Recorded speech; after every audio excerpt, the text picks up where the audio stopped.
The film opened with the two aircraft running each other down, with the one shooting the other, until a portal opened and a large vessel emerged, making its way to Earth on a free fall. We are now introduced to our first predator commandeering the ship as it enters the Earth's surface. The scene shifted immediately to a covert operation to assassinate a person who was targeted by soldiers. There is the usual banter between the soldiers until the spaceship makes its appearance. Because of this, Quinn, our protagonist, does his mission and shoots the person in the head, only to see the ship heading on its way to him. He ran for his life, jumping and rolling in between the trees following the fall of the ship to see what happened. Arriving at the scene of the fall, he has now seen the ship in shatters. He investigated the scene and found a mask that seemed to be the one our predator was wearing. He also found a wrist guard that seemed to be a tech that the predator uses until one of his colleagues, Dupree, came. As they continued talking, a trap sprung and they saw one of their colleagues, Haynes, hanged on it upside down, and there our predator made its appearance. With invisibility and fast-paced movements, it engaged Quinn and Dupree in a fight. Quinn was able to immobilize it, firing a disc using the tech he found earlier now in his arms. He ran out of the scene, seeing a helicopter coming. A group of people arrived, and we now see Will Traeger for the first time with his men and Sapir, who seems to be in search of the fallen aircraft as well. It is daytime. We see Quinn now walking into a bar and asking the bartender for help. The bartender refused at first, but seeing what Quinn could do, he was astounded and followed the order. Quinn then put a ball-shaped technology into a glass of whiskey and drank it together with it. Introducing Rory, Quinn's son, in a chess room. When two students play a prank activating the alarms, we can see that he is sensitive to sound. It is evident as well when we see him passing by a dog as he is on his way back home. At home, a mail came. Another key character is Dr. Brackett. She was taken by an organization specializing in extraterrestrials. They've shown her the pictures of the crash, and it would seem that she is into something that she has never expected in her life. We now see Quinn being interrogated by what seems like Traeger and his men. At home, Rory opens the package that came and found the mask and the wrist guard that his father found. Fascinated by it, Rory tinkered with it until something came out of the arm and showed a holograph of something. On the other side, Quinn is taken custody and is being held by the military. There he meets Lynch, Baxley, Coyle, Nettles, and Nebraska Williams. After the banter, the scene shifts again into a base called Project Stargazer. We now see Dr. Brackett again, where she meets Dr. Keyes and Traeger. She saw alien technology and is now shown the body of the fallen predator as well. She is now told why she's called. The predator has a human DNA. They want to figure out if there's an alien that is trying to procreate. Dr. Brackett wanted to talk to Quinn, the one that made first contact with the predator, which brings the bus that carries him along with the others to get rerouted. We are now back in space with a second aircraft coming to Earth. Rory seems to be tinkering with the holograph that he has without knowing that he is affecting the aircraft that just entered, making it visible to the Earth's surveillance. Rory, still tinkering, made the aircraft visible to two jets of the Earth. A panic starts on the base because the encounter has been confirmed and the predator that is in their possession seems to be waking up. They tried to hold it down, but to no avail. The predator got away from the clutches he was in and started attacking people around him. Dr. Brackett, now panicking, is running for her life and is trying to escape. Meanwhile, the predator equipped its armor and found Dr. Brackett but didn't attack her. The predator found where his mask, figured that it was with Rory. Meanwhile, the chaos continues as the predator is making its way out. Quinn and the others caught a glimpse of the predator and decided that they had to move or they would be murdered. Hence, as if with telepathy, they all knew what they needed to do. Chaos ensued inside the bus as the group engaged in a fight with the soldiers.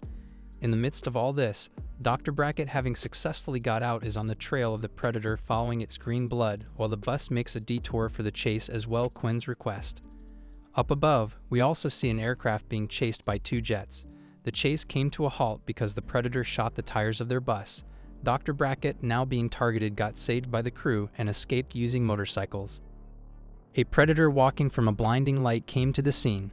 Quinn and the crew crashed into a place, and Dr. Brackett is now waking up with the crew and trying to escape. With a bit of argument and charms from different men of the group, she decided she was in. They figured out where it was going to go because Quinn admitted that he had taken some of its gear. Back at Rory's house, he saw that the mask was glowing and tried to wear it. There he seemed to see the memories of the owner of the predator. It is Halloween season and Rory comes trick or treating, wearing the predator's mask instead of the mask his mother bought for him. Quinn and Emily argued, walking and pacing around the house looking for Rory when Emily met the crew Quinn came with.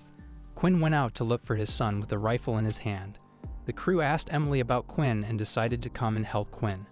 We are now following Rory's trick-or-treating. The man in the house threw something at Rory and hit his head. Something came out from the mask and hit the man on the veranda with a laser, and it went right through him, murdering the man and destroying the house alongside him. Quinn saw the explosion. There was a call that was following Rory, and they went for a chase. We now see Rory playing with a dog when two predators that seem to be dogs as well come too. Quinn and the crew came to rescue Rory, engaging in a fight with the alien species. The fight came to an end with the crew emerging successful. But it's too soon to celebrate, cause the predator, who is the master, came on top of the bus. The chase is on inside the school with the owner of the mask. The predator snuck behind Quinn and Dr. Brackett. As the predator got Quinn on the wall, he took the tech that Quinn was with.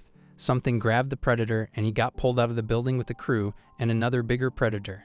The two engaged in the fight, with the first predator losing. In the midst of all this, Quinn and the crew are now trying to escape as the battle between the two predators is happening. The bigger one won the fight and destroyed the first one that came. The police arrived at the scene and the predator escaped with invisibility. Trader got the corpse of the defeated predator and its effects, and they figured the one defeated was a runner, a rogue predator, and the one that was roaming is a tracker of some sort.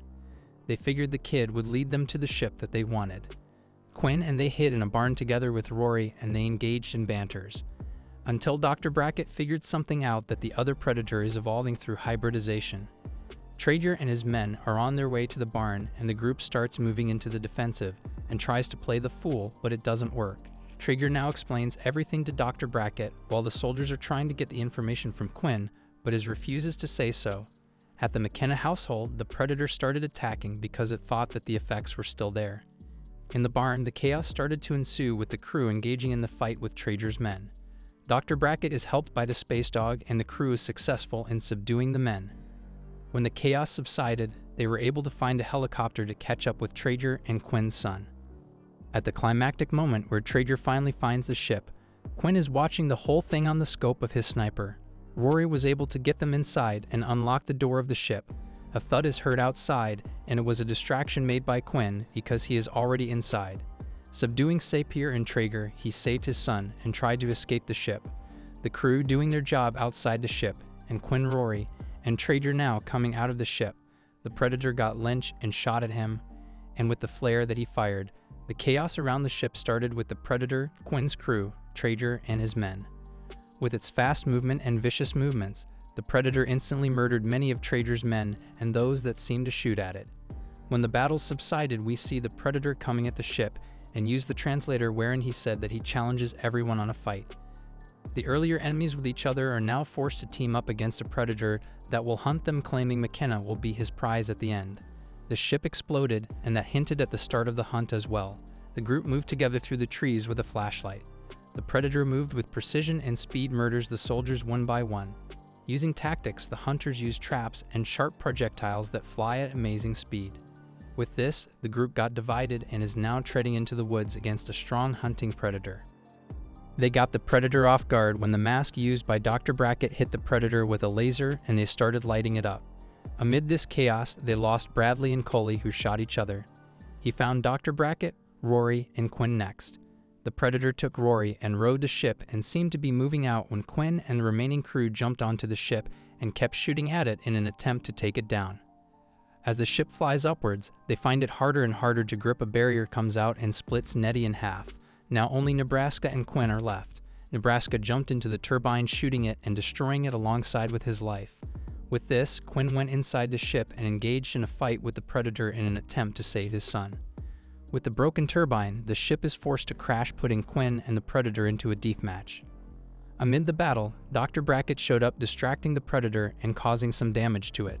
The tech in her possession, the wrist guard, she tossed it into Quinn, which he then used to shoot the predator with an explosive that caused it to an almost dying state.